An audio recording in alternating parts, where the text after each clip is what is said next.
Bueno, buenos días, bienvenidos a este último capítulo de La Huella Oculta Podcast. En este capítulo básicamente abordaremos un resumen de las temáticas que se han visto pues alrededor de este podcast.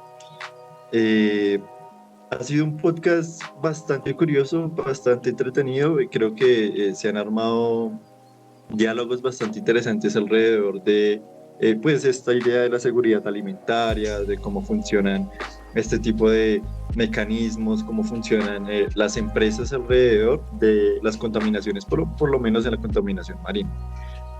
Para cada capítulo vamos a hacer un recorderis primero. eh, Abordamos primero en el primer capítulo abordamos la contaminación marina, que esta fue a cargo de Luisa. Sí, sí, fue de Luisa, ¿cierto? No, No, fue de Juan. sí, Ah, listo, fue de Juan. Claramente, pues siempre acompañados de Juan y Luisa, que estuvieron pues en todos los capítulos y básicamente fueron los encargados de llevar este podcast a cabo. En el segundo capítulo, pues abordamos básicamente, esta vez sí a cargo de Luisa, la ganadería y las industrias avícolas, lechera y porcina. Y en el tercer capítulo, que fue pues el último, a cargo de su servidor, abordamos los transgénicos y los herbicidas. Entonces yo creo que antes de todo, yo creo que sería chévere como que primero habláramos o recordáramos qué fue lo que se abordó en estos tres capítulos. Entonces no sé si Juanito podría iniciar, por favor. bueno, sí, buenos días, espero que estén bien. Frente al primer capítulo que fue con respecto a la contaminación marina y oceánica frente a una industria alimentaria y a diferentes afectaciones a la salud humana, abordamos diferentes puntos. Entonces, recordar que empezamos a aclarar diferentes conceptos como la cadena alimenticia, qué es la contaminación marina, pero si hay algo a destacar es que dentro de todos los tipos de contaminación marina que existen, abordamos principalmente tres: la contaminación por plásticos, por hidrocarburos y la contaminación por la sobrepesca. Y a una de las conclusiones más interesantes a las que llegamos es que diferentes entes privados con algunos intereses de corte financiero se ven respaldados por diferentes organizaciones ambientales que establecen diferentes argumentos a partir de los cuales se enuncia que ya sea los hidrocarburos o los plásticos son las mayores fuentes de contaminación marina, y normalmente no se nombra a la sobrepesca como este gran agente contaminante. Entonces, digamos que fue una de las mayores conclusiones a las que pudimos llegar conjuntamente a partir de un diálogo, a partir de la bibliografía revisada, y digamos que eso fue lo más destacable por parte de este capítulo. Bueno, bueno, muchas gracias por ese resumen. Sí, básicamente tenemos en cuenta que la contaminación marina pues ha estado desde hace rato y hace parte de toda esta idea de la seguridad alimentaria, ¿no? Que pues básicamente se ha expandido completamente y curiosamente en cada capítulo encontramos que eh, las temáticas se van relacionando unas a otras de acuerdo con el tiempo de lo que va pasando. Bien, entonces también sería chévere pues entender más o menos o recordar qué fue lo que vimos en el segundo capítulo. Pues, para esto tenemos a Luisa. Luisa, por favor. Sí, Buenos buen día días. Juan, buen día Sergio y a todos nuestros oyentes. En este segundo capítulo abordamos básicamente dos frentes. El primero estuvo dirigido hacia el impacto del ganado en los problemas ambientales. Aquí explicamos un poco cómo funcionaba esto del efecto invernadero y la liberación de carbono, que era importante para entender que la ganadería sobre todo es el causante de la liberación de tres gases de efecto invernadero, como son el metano, el carbono y el óxido nitroso. Hablamos también un poco sobre el papel que juega América Latina en esta liberación de carbono y todo este tipo de contaminaciones que no solo se centran en eso, sino también sobre el cambio de uso del suelo, cómo se realiza la quema de los bosques y las selvas para la producción de piensos para la alimentación del ganado. Hablamos también de cómo se gestionan los residuos de los animales, lo que es el estiércol, generando una cosa llamada la eh, desechos entéricos de digestión entérica y cómo esto sigue siendo grandes emisores. también un poco el papel que tiene el agua en esto, el consumo de agua, y la generación de verdadero producto nutricionalmente denso que ofrece este sector alimenticio hacia los humanos y cómo puede resultar incluso deficiente. Discutimos también rápidamente porque creíamos que existía cierto encubrimiento hacia este sector, que nuevamente también en relación con lo que hablaba Juan tiene que ver un poco con esta complicidad del sector político.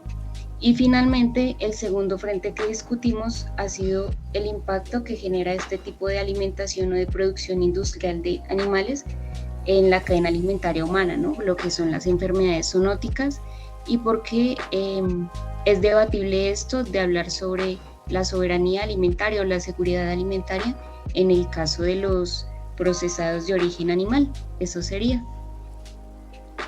Vale, muchas gracias, Luisa.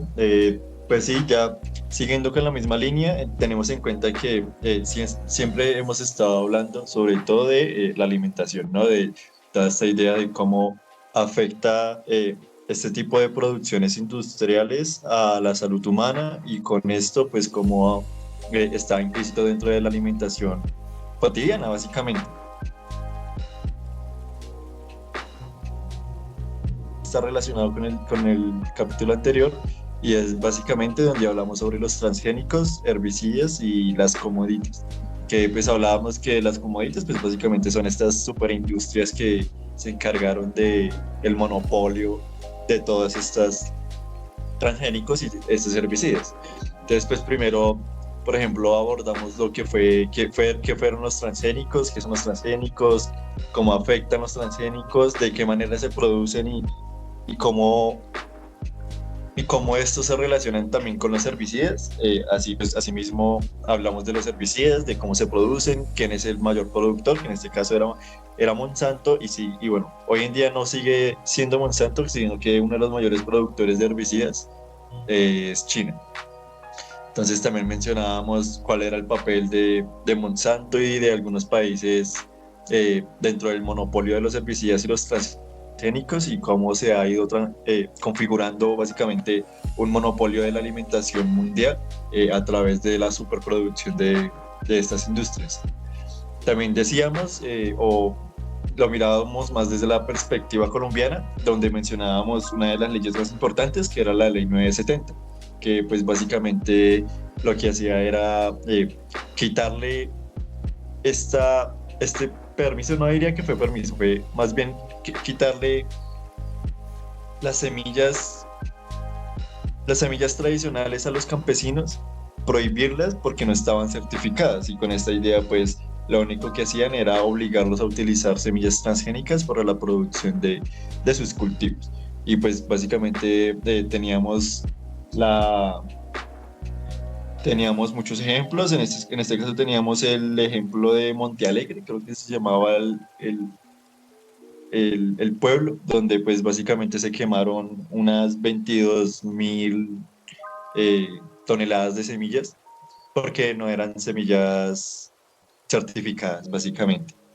Hablamos de algunas resoluciones, como la resolución 3155 del 2019, donde pues se mencionaba que ya básicamente se aceptaban las semillas campesinas, se aceptaban las semillas locales, que no eran básicamente certificadas, pero eran campesinas, eran parte de los campesinos y de sus tradiciones.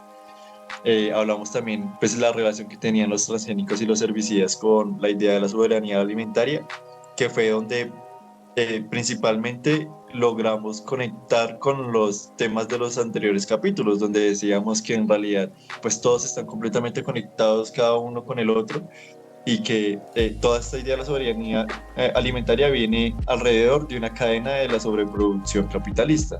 Entonces decíamos que en realidad esta soberanía alimentaria estaba afectada por diferentes industrias y de que en realidad pues era muy complejo salir de ese tipo de cosas, que pues básicamente fue como una mirada un poquito desalentadora del futuro, ¿no? Y pues al final terminamos con algunas reflexiones sobre los transgénicos, los herbicidas y cómo afectaban en la vida. Bien, esto fue básicamente lo que abordamos en este podcast.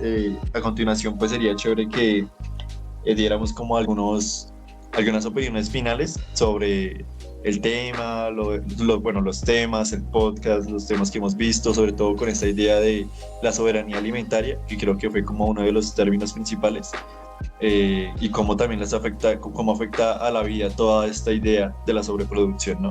Entonces sería chévere que también como diéramos nuestras opiniones. Señora Luisa. Sí, Sergio, como bien lo mencionaste, creo que las conclusiones a las que llegamos durante todos los capítulos ha sido que el origen de todos estos problemas ambientales y de este problema en la cadena alimentaria está en, como bien lo dijiste, en la sobreproducción, pero en un sistema privado que solo busca enriquecerse sin importar la desigualdad a la que lo haga, ¿no? Y que pretende ser autosostenido en el tiempo e ilimitado. Los límites propios del planeta no lo permiten, ¿no? Pero en este capítulo vamos a abordar alternativas. Bueno, si estamos haciendo las cosas tan mal como sociedad, como mundo, ¿qué alternativas existen que sean viables o cuáles se han generado, ¿no? En los capítulos anteriores tuvimos una bibliografía de base que nos permitió direccionar como la discusión y la conversación alrededor de artículos científicos, académicos y también documentales, pero en esta oportunidad quisimos hacerlo diferente, y es que cada uno de nosotros trajo algunas propuestas de acuerdo a lo que investigó, que le vamos a comentar al resto y pues a ustedes que nos están escuchando sobre, bueno, qué tenemos de cara al futuro y si en realidad es posible hablar tanto de soberanía alimentaria como de restauración medioambiental. Entonces, no sé si Juan, quisieras iniciar comentándonos algunas de las alternativas.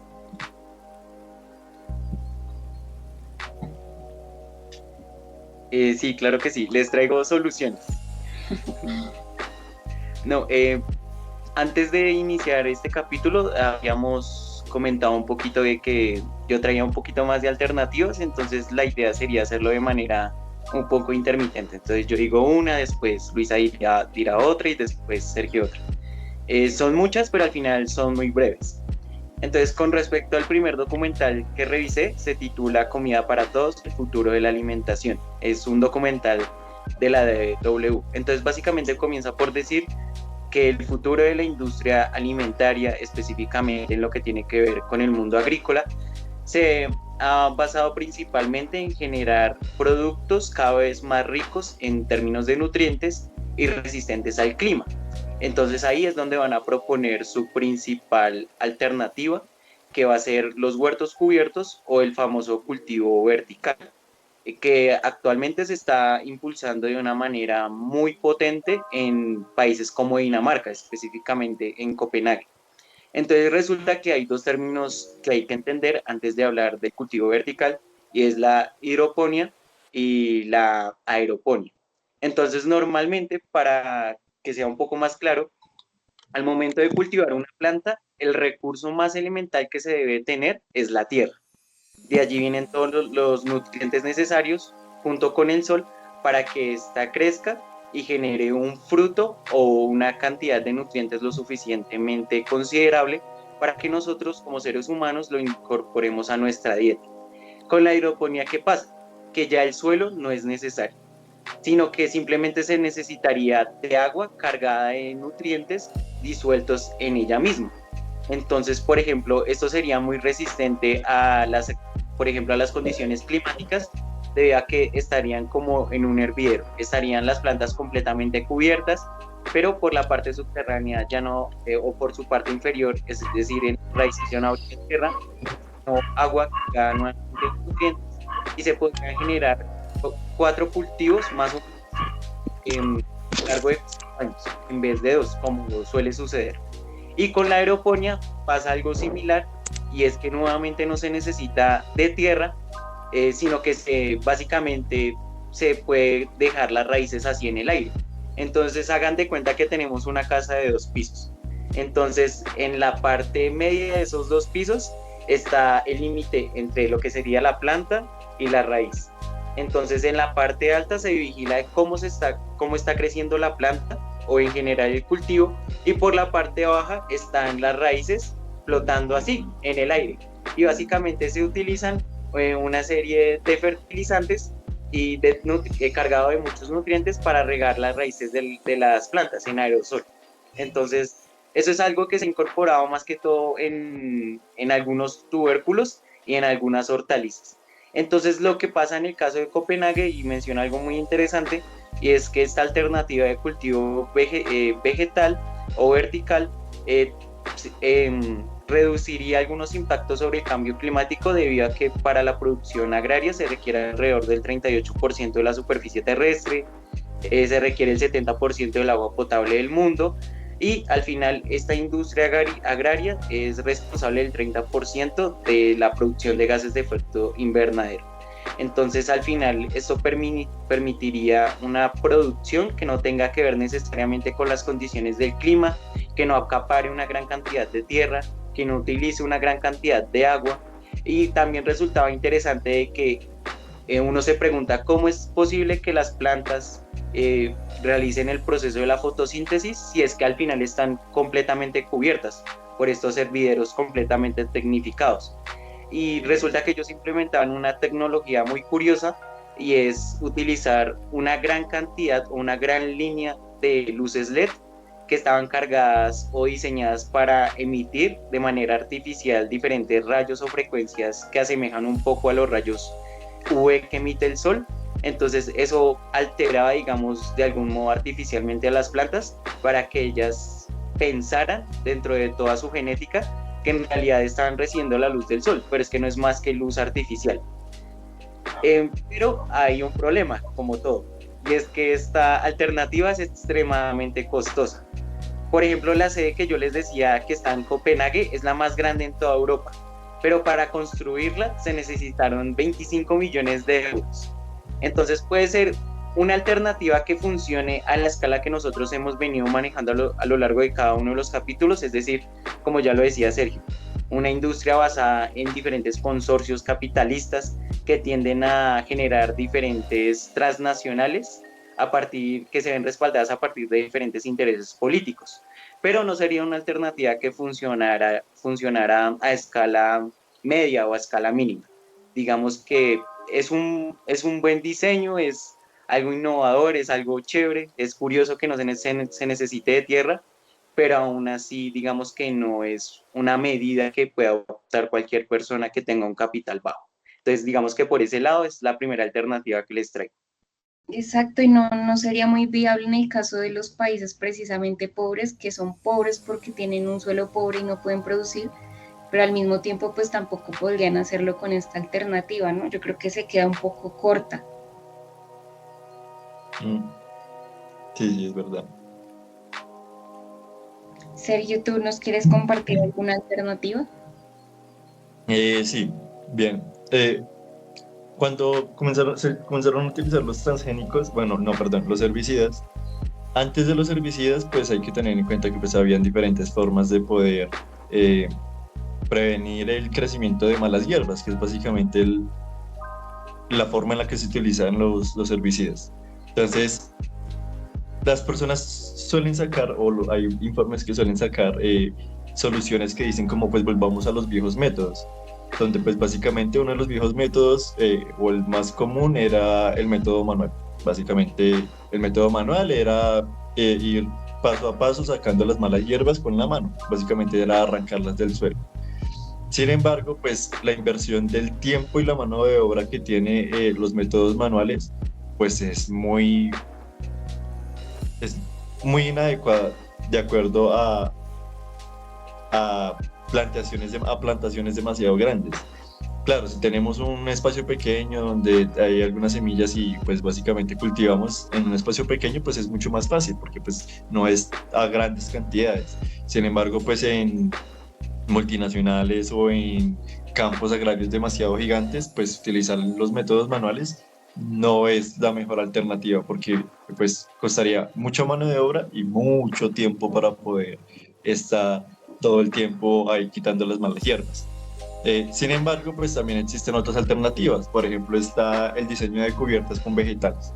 Entonces, ¿esto qué quiere decir? Básicamente utilizan otro tipo de plantas que lo que hace es crecer igual, o sea, es básicamente utilizar una mala hierba, pero una mala hierba distinta a la que puede crecer ahí, que sea diferente y que no sea tan complicada de quitar. ¿Esto qué quiere decir? O sea, que básicamente utilizan una cubierta vegetal para establecer un cultivo sembrado pues a propósito, en la que se selecciona una planta que no sea difícil y con esto poder quitarla fácilmente con diferentes, pues en este caso con diferentes herbicidas se podría decir, pero herbicidas que no sean malos, o sea, herbicidas que sean naturales. Pues hay herbicidas naturales que se hacen ¿cómo decirlo? Como con diferentes eh, productos, de alguna manera, productos de casa, de alguna manera.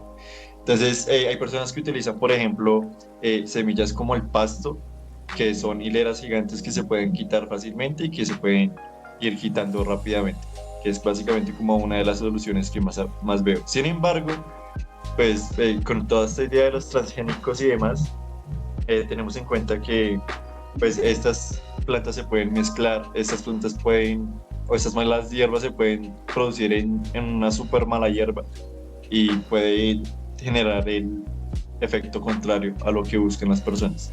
Entonces es una solución, sin embargo, pues tiene igual sus efectos que podrían establecerse ahí de acuerdo a los transgénicos también, pues en relación a los transgénicos. Yo diría que esa es como una de las soluciones.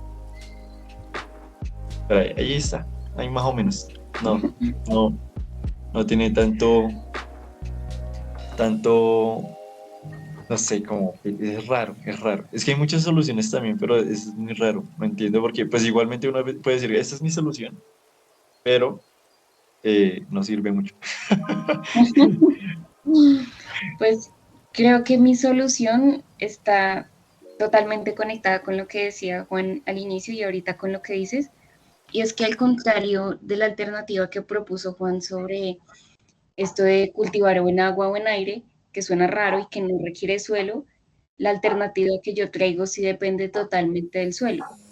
Yo vi un documental llamado Kiss the Ground o Besa el suelo.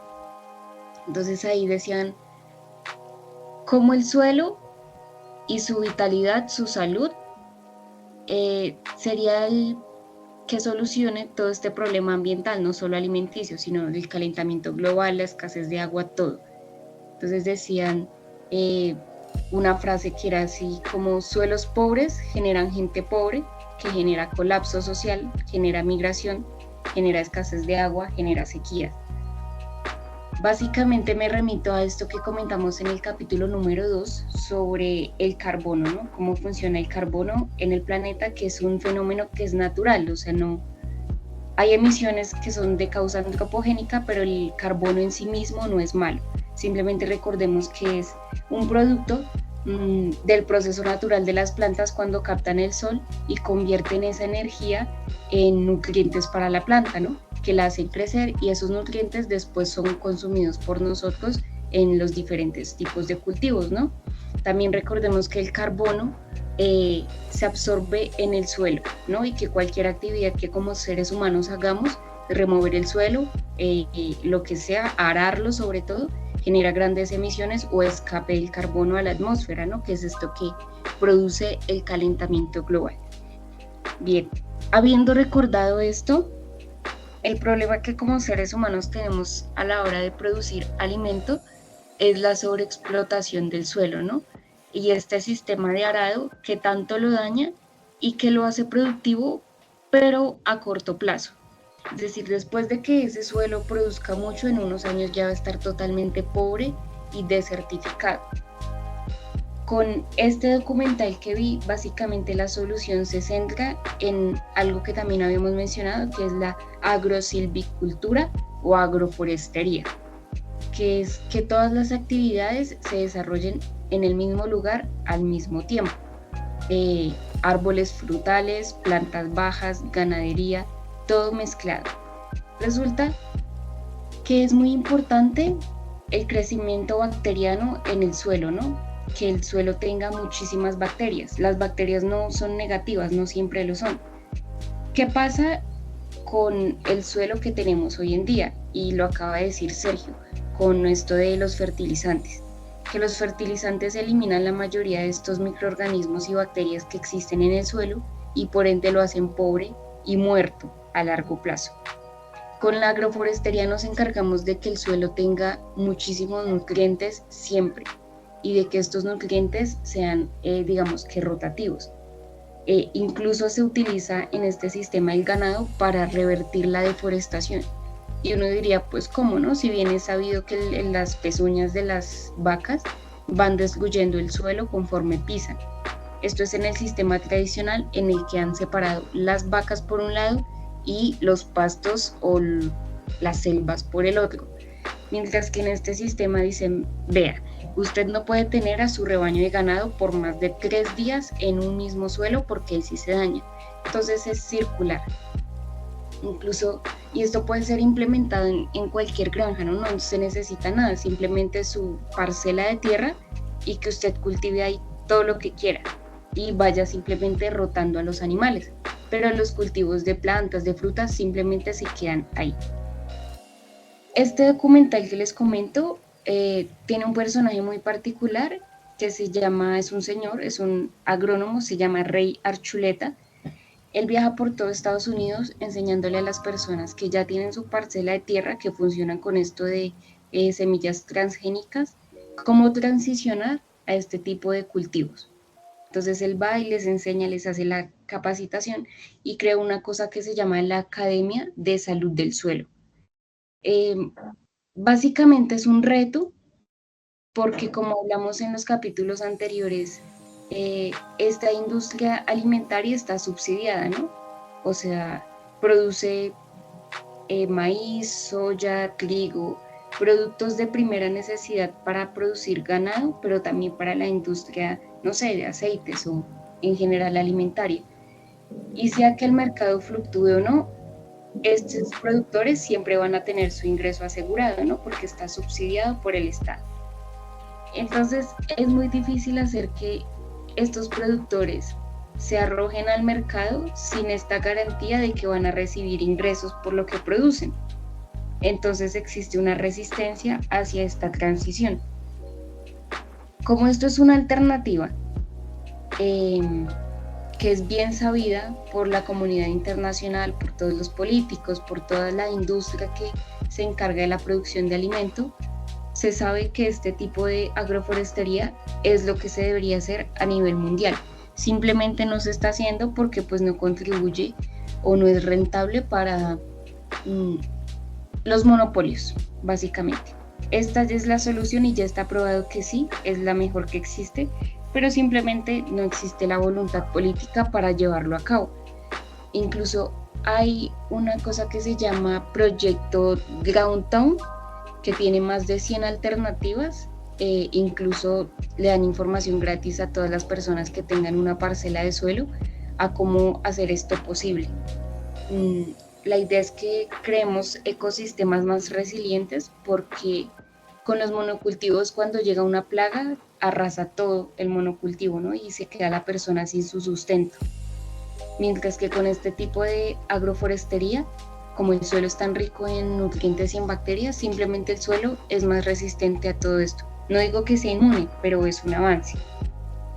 Existe otro, aquí en el caso de América Latina, que se llama Alianza para la Restauración de la Amazonía, que ya tiene contabilizadas más de 1.600 iniciativas de personas que ya se han lanzado a la piscina a probar este tipo de producción.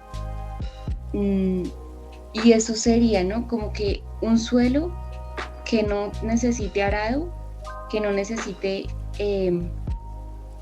más pesticidas y que a la larga resulta siendo rentable económicamente.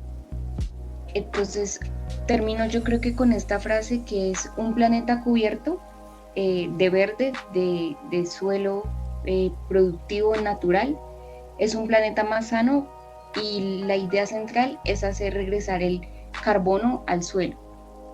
Con más plantas en el suelo, más cubiertas vegetal, se captura más CO2 y se reduce el calentamiento global. Se produce más plantas, se produce más evaporación, lo que a la larga va a producir también más lluvias, ¿no? Y menos sequías.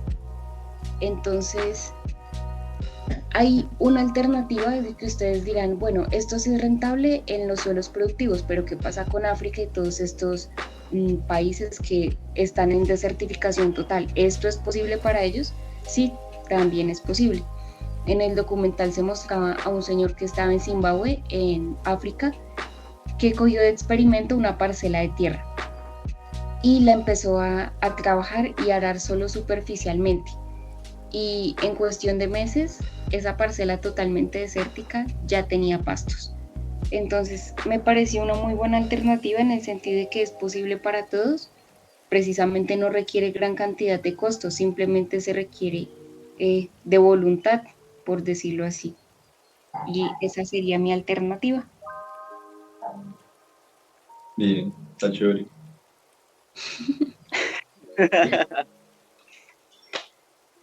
Pues de hecho yo traía otra alternativa y no la iba a mencionar, pero siguiendo la línea de Luisa, es interesante que a veces la solución más que menos se considera es la más fácil.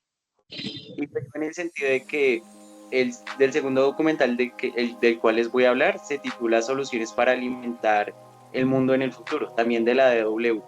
Y hay algo sobre lo cual no se refuerza tanto una idea, y es básicamente una ecologista alemana que participa anualmente de una serie de reuniones de las Naciones Unidas para generar una serie como de consensos sobre el cambio climático.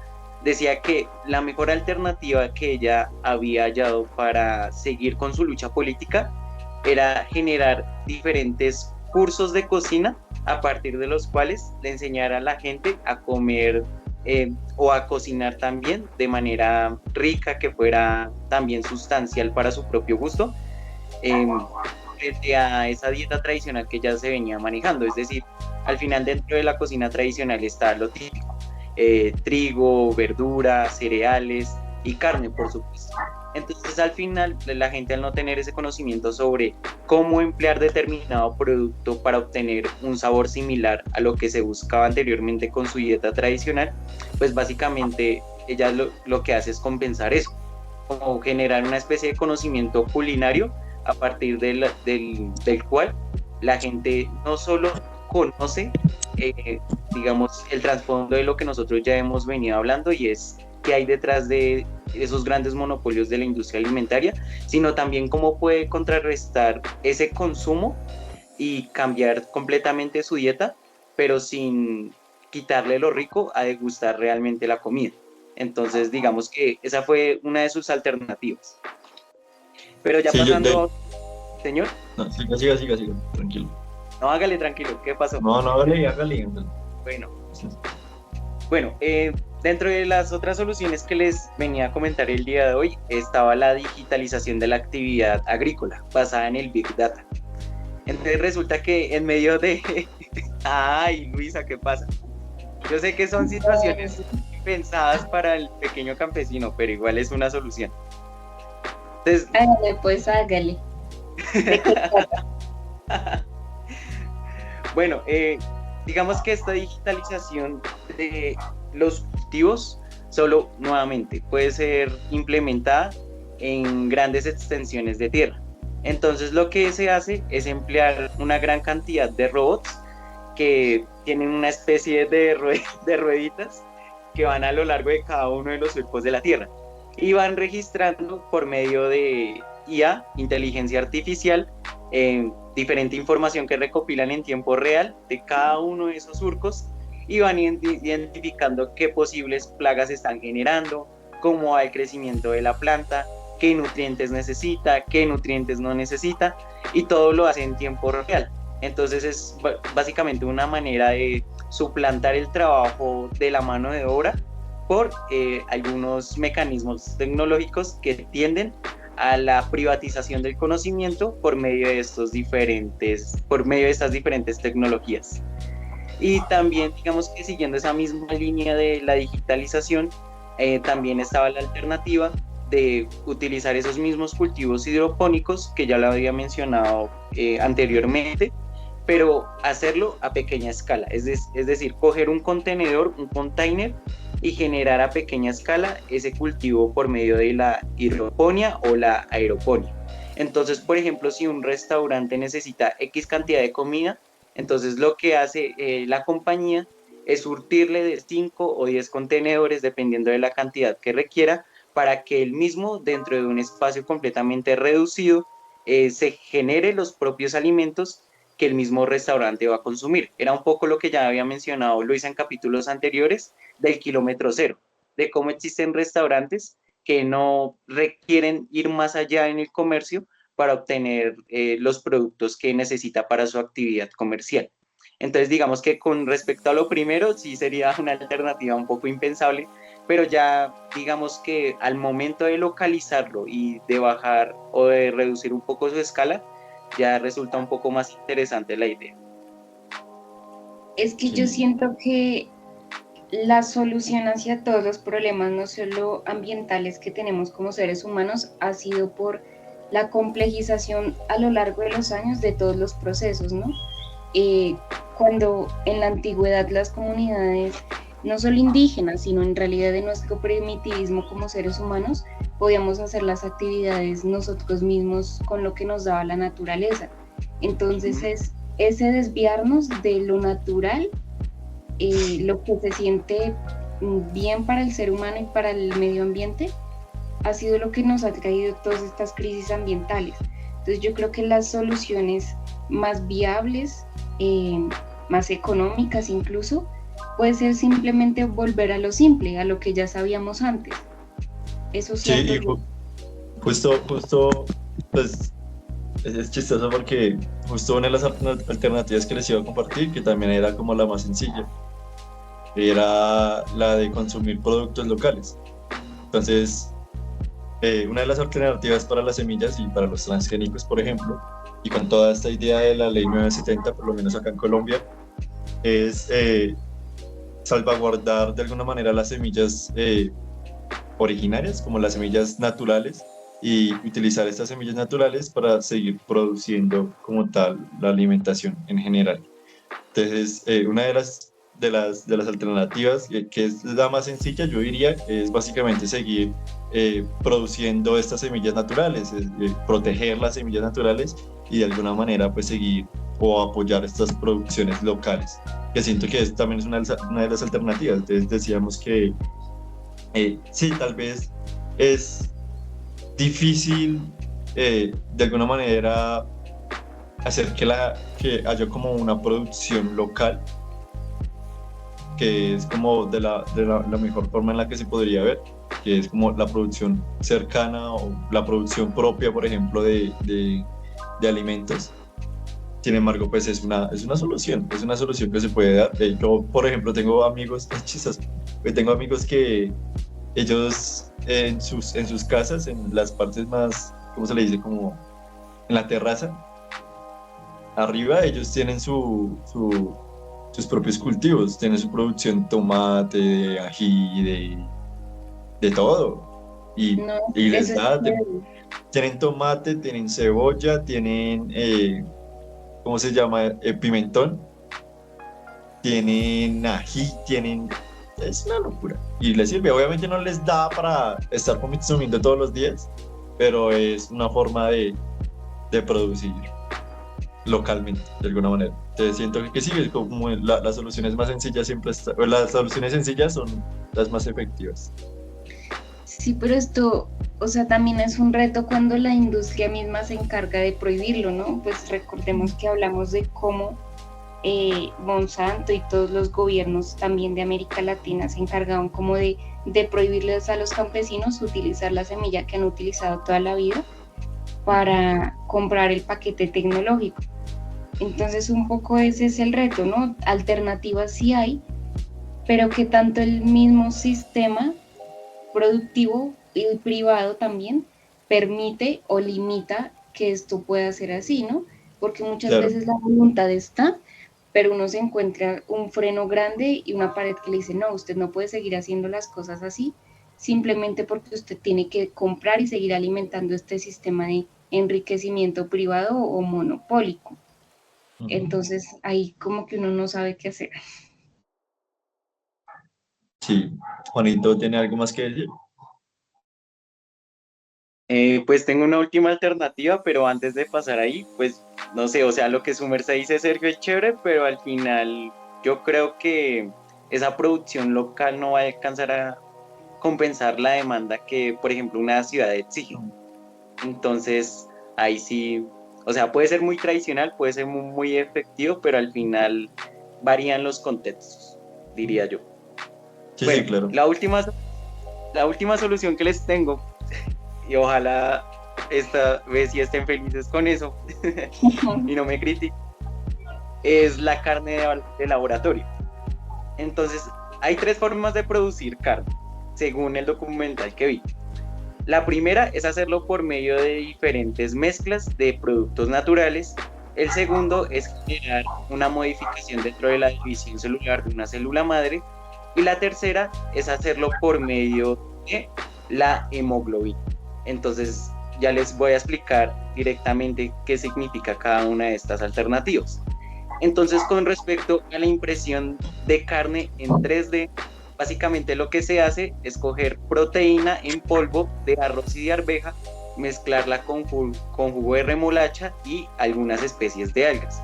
Entonces eso lo que hace es crear una especie de filamentos muy delgaditos a los cuales se le aplica una cantidad de calor muy reducida y eso va generando una impresión, como lo dice su nombre, en 3D. Entonces se van imprimiendo capa por capa de esa carne artificial que en realidad es en su mayoría o por no decir su totalidad material vegetal con una gran cantidad de proteína que asemeja el sabor de la carne pero que en realidad no es carne.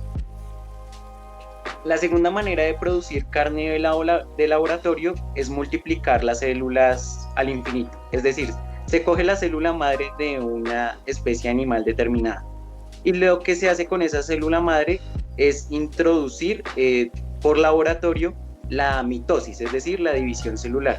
Entonces lo interesante de eso es que no se genera, digamos, que otro cuerpo igual al producto original, es decir, no se crea otra vaca artificialmente, sino lo que se hace es coger una célula madre específicamente de tejido vascular o muscular y reproducir esa misma especie de célula. Entonces, por ejemplo, usted no necesitaría reproducir nuevamente el cerebro de la vaca, no necesitaría reproducir nuevamente el riñón de la vaca o su sistema nervioso, sino simplemente la masa muscular, acompañada también con otro factor muy importante que es la grasa. Y eso ya se ha venido manejando desde hace aproximadamente 15 años con los insectos. Entonces es interesante que en algunos mercados de Estados Unidos se puede llegar a producir artificialmente 1 kilogramo de carne de insecto por apenas el precio de $1. Entonces digamos que es una tecnología un poco costosa, pero no en lo que tiene que ver con la tecnología que se aplica, sino con el proceso de higienización que se requiere para la misma. Debido a que si tan solo una bacteria llega a ingresar dentro de esa división celular, pues esa misma bacteria también tiende a reproducirse artificialmente.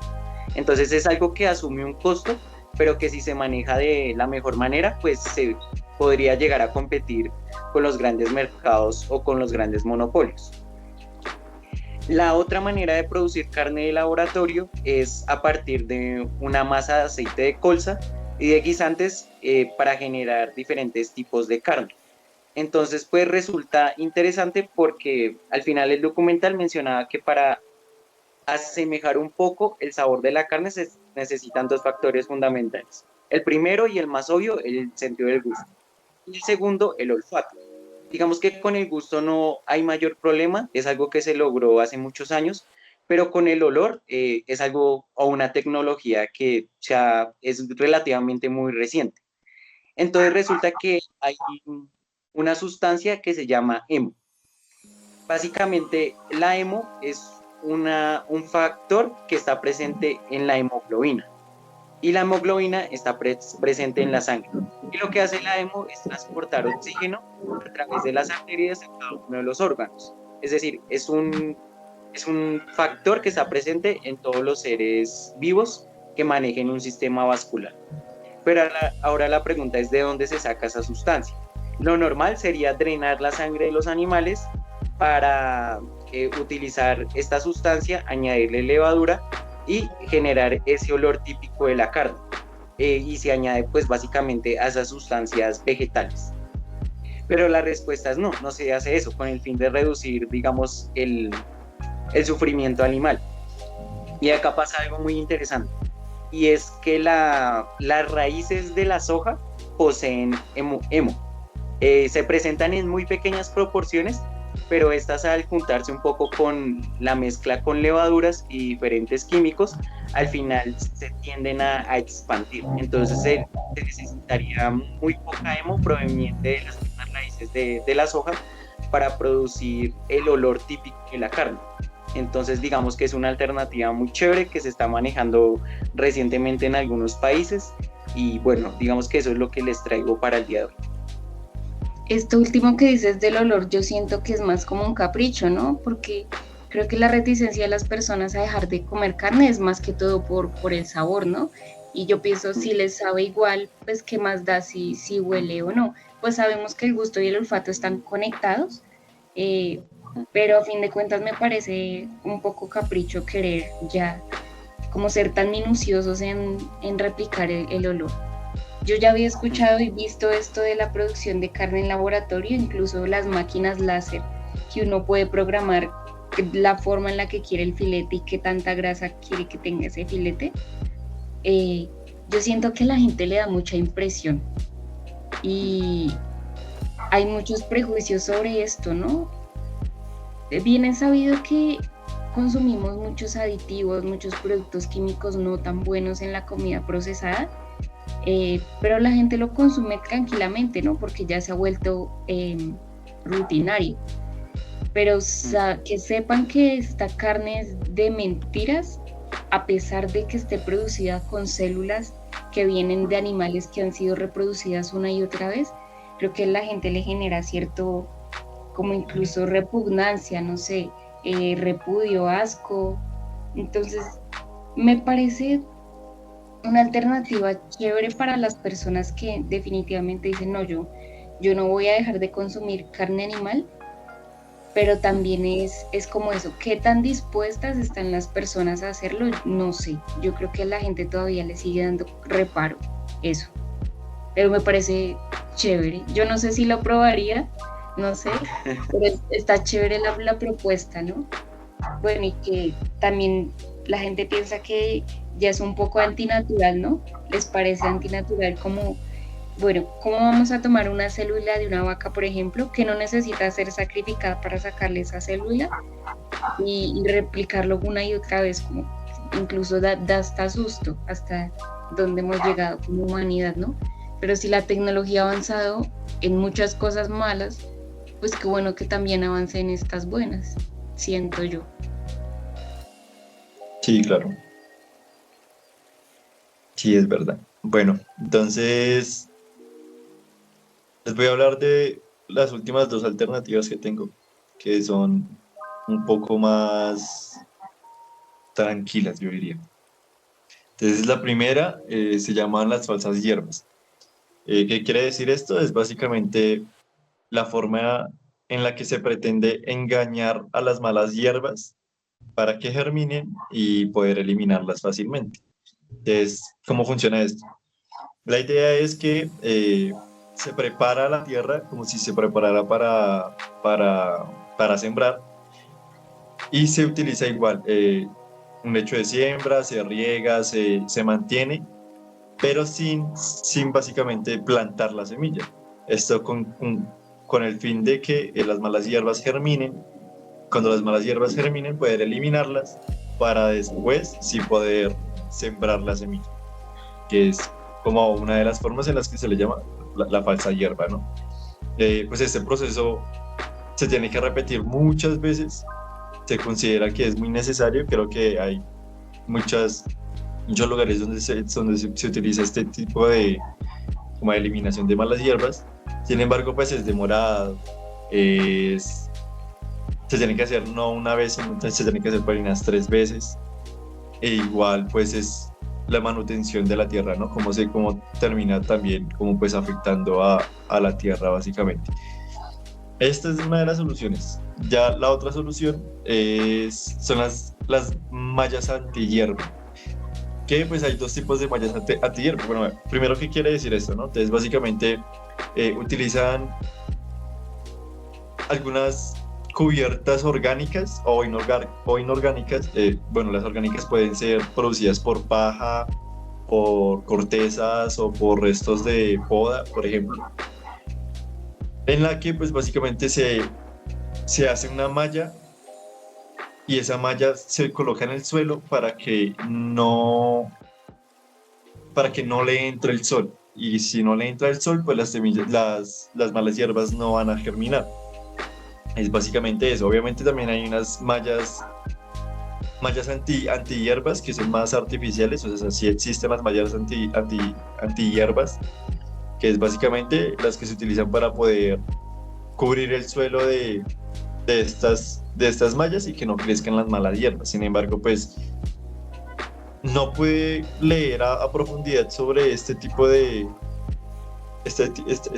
prevención del crecimiento de las malas hierbas, porque pues no sé si utilizarán la malla en todo lado, pues igual no crecería nada básicamente, o sea, no, cómo se va a producir o cómo se va a germinar, o sea, no entendería cómo funcionaría, o sea, yo creería que funcionaría más después de que germina y crece la planta necesaria para después sí cubrirla y que no crezcan las malas hierbas, que es básicamente como la solución más efectiva. Sin embargo, pues hay que ver cómo funciona esto. En realidad creo que es algo que no se utiliza mucho, pero es una de las mayores soluciones. También hay personas que utilizan grava como una malla anti hierba, pero pues es grava al final de cuentas. Entonces yo creo que esas serían como mis últimas dos soluciones. Yo siento que esto de la mala hierba es una concepción como muy humana, ¿no? A fin de cuentas, mala hierba ¿para quién? Para nosotros Sí. como seres humanos, que lo que necesitamos es un cultivo extenso, monocultivo aparte de alto rendimiento, y que no queremos estas hierbas que son malas para nosotros porque digamos que le roban la energía o los recursos necesarios a ese cultivo para que crezca, pero en realidad el medio ambiente no le hace absolutamente nada. O sea, la mala hierba existe y se prolifera sobre todo porque existe precisamente el monocultivo, ¿no? Entonces tiende a crecer cierto tipo específico de mala hierba, entre comillas, pero en realidad vuelvo a mi super propuesta, con la diversificación de todo al mismo tiempo no sería necesaria ni siquiera la deshierbada porque es natural de ese sistema de producción. Claro. Entonces, sí, o sea, es una reducción de todo, de fertilizantes, de químicos, de semillas modificadas. Pero, eh, ¿se acuerdan cuando hablamos un poquito de esto de las semillas genéticamente modificadas y que dijimos que así una persona decida no implementarlas, su cultivo ya puede estar contaminado por la polinización y por el aire? Entonces, yo digo, bueno, ¿y si estas alternativas llegaran a ser posibles? ¿Qué tan, no sé si natural sea la palabra, pero digamos que sí, qué tan natural sería si a fin de cuentas el daño que ya hicimos como seres humanos, en lo natural o el sistema natural estructural de la planta, de su, de su químico, de su sí, morfología, ya está hecho? Ya modificamos genéticamente las plantas, ya esas modificaciones están volando en el aire, ya pueden impactar en plantas que no han sido intervenidas anteriormente. Y refiriéndome también al carbono, eh, la liberación que hicimos de carbono en años anteriores ya está concentrada en la atmósfera, ¿no? Dijimos que para que esos niveles de concentración bajen se necesita muchísimo tiempo. Y aunque hoy dejáramos de producir o emitir carbono, seguiría aumentando los niveles de concentración en la atmósfera del que ya producimos. Entonces, sí, estas alternativas son buenas como para ponerle un freno, pero es que el daño que como seres humanos hicimos ya es irrevertible. Sí, sí, es verdad.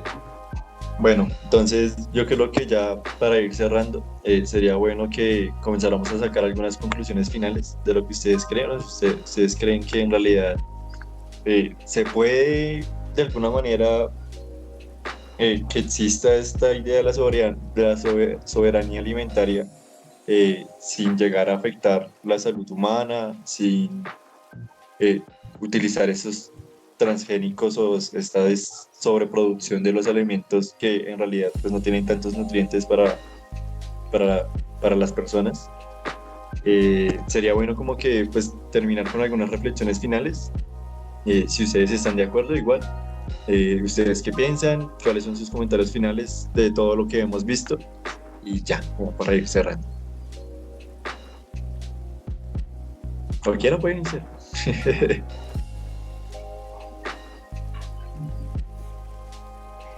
Bueno, Juanito, man.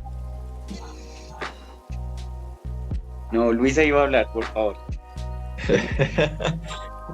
bueno, yo creo que sí es posible, pero no a gran escala, ni lo suficiente como para que se frene el daño que ya hemos hecho y el que estamos haciendo.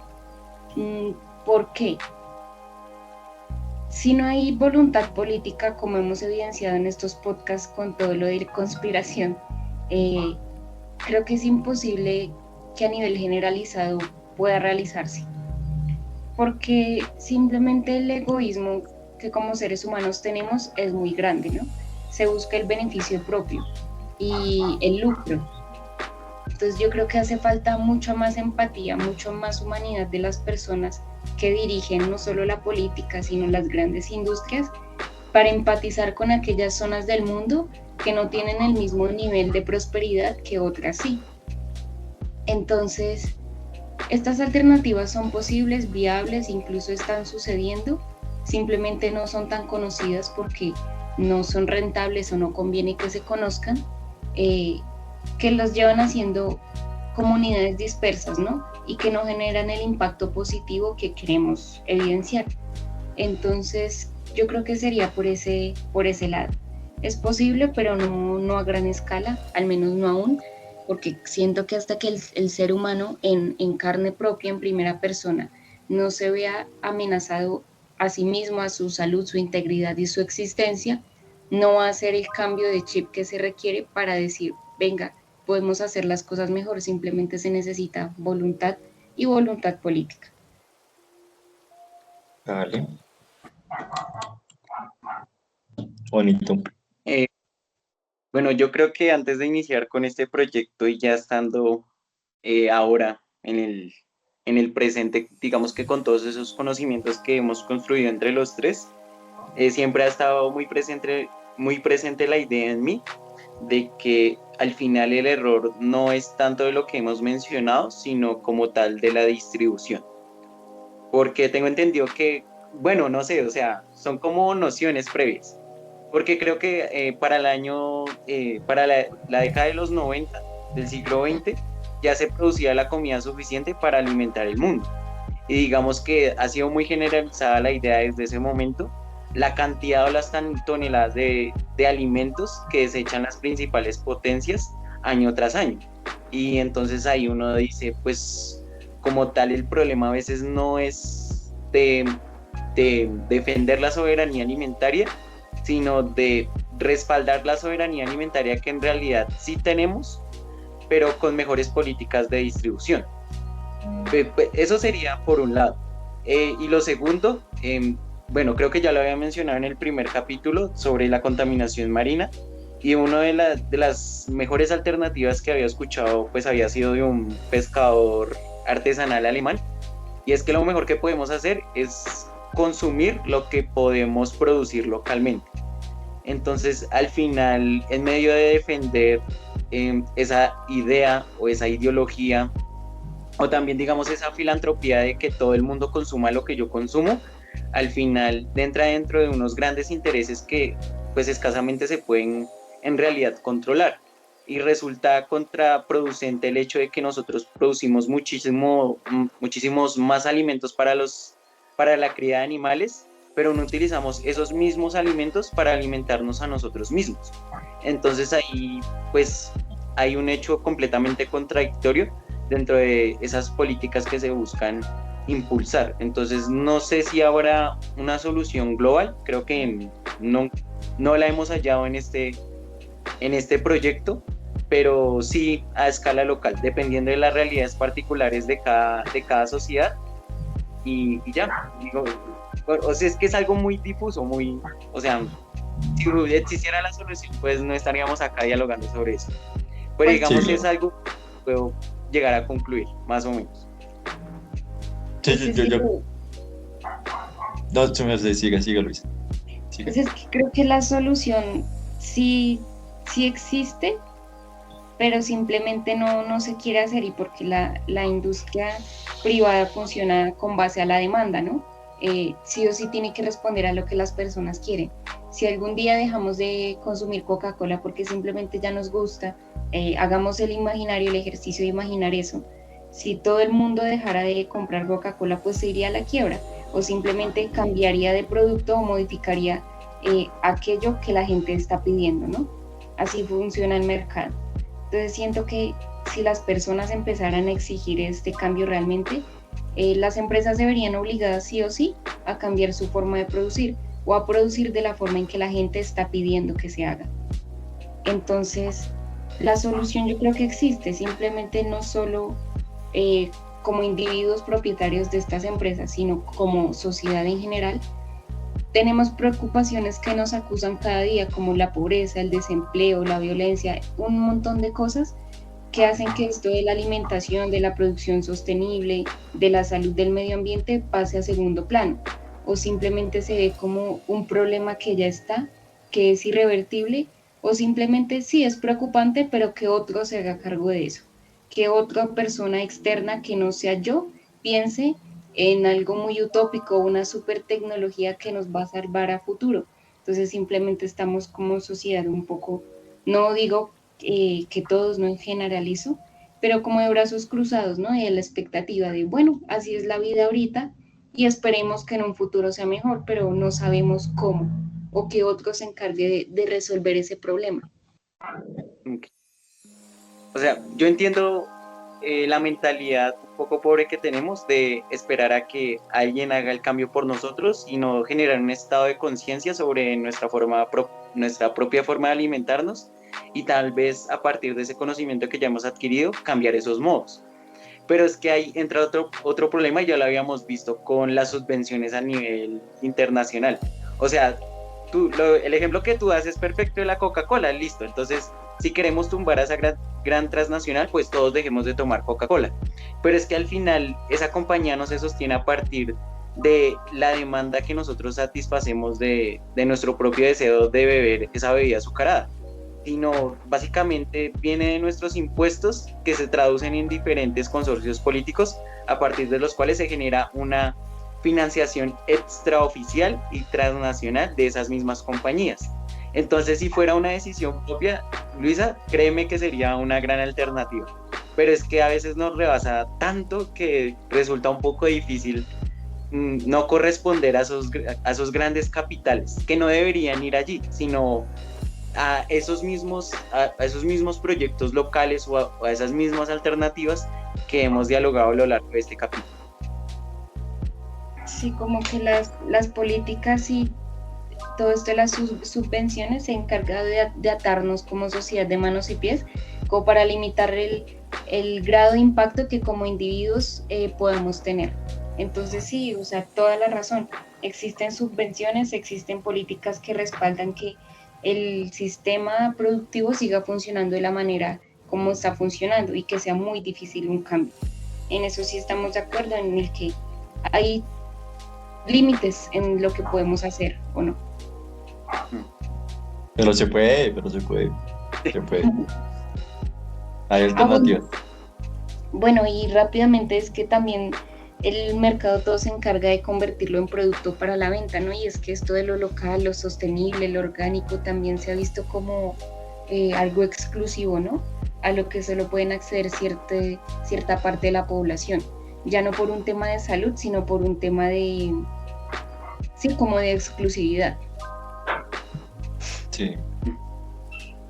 Bien, muchachos. Entonces, muchas gracias a los dos por meterse en esta locura de hacer un podcast de estos temas tan complejos y complicados que pues al final sí terminan siendo un poquito desesperanzadores, pero siento que con todas estas ideas que hemos tenido, al final destaca como el cuidado propio de alguna manera y como el cuidado de los que nos rodean, ¿no? De alguna manera, pues hay formas y alternativas que podemos utilizar para tal vez no, sabemos que es muy difícil hacer una solución general sobre las políticas y todo lo que sucede sobre la sobreproducción en masa de este tipo de cultivos.